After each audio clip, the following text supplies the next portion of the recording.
More than a dozen years after her death and the case now closed without any charges, Flint police are naming the man they believed murdered 10-year-old Sierra Nelson.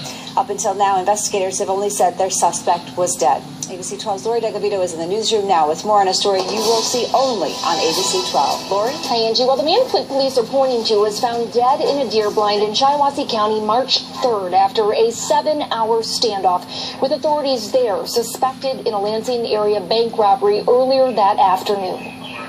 In the years after 10-year-old Sierra Nelson was reported missing in November of 2000, there were searches and suspicions. The child's body was found almost 5 months later in a drainage ditch less than 10 miles from the Flint neighborhood where she vanished. The story was she walked with friends almost all the way home, but Sierra went the last few blocks on her own, never to be seen alive again. We absolutely believe at this point that we can no longer look to anyone else but Mr. Willingham. Michael Willingham, the same man who police say killed himself in Shiawassee County earlier this month, as authorities there pursued him in another crime, a bank robbery. He was 43 and would have been 30 when Sierra was reported missing. Online court records confirm Willingham at least used the same address as the child right around the same time. ABC 12 was unable to reach Sierra's mother, Dorothy Nelson, for comment. Flint police say hundreds of tips were followed up, several suspects eliminated,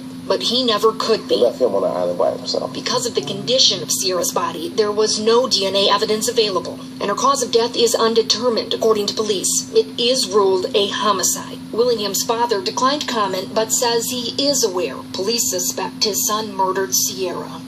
And police suspect Sierra may have been sexually assaulted. There were allegations. They say online court records show prosecutors attempted to get a warrant for Willingham in January of 2000, but the judge denied the request. The offense date was listed as being 10 days before Sierra was reported missing. The court administrator today told us records are destroyed after 6 years and no further information about those proceedings are available. In the newsroom, Lori DeGavito, ABC 12 News.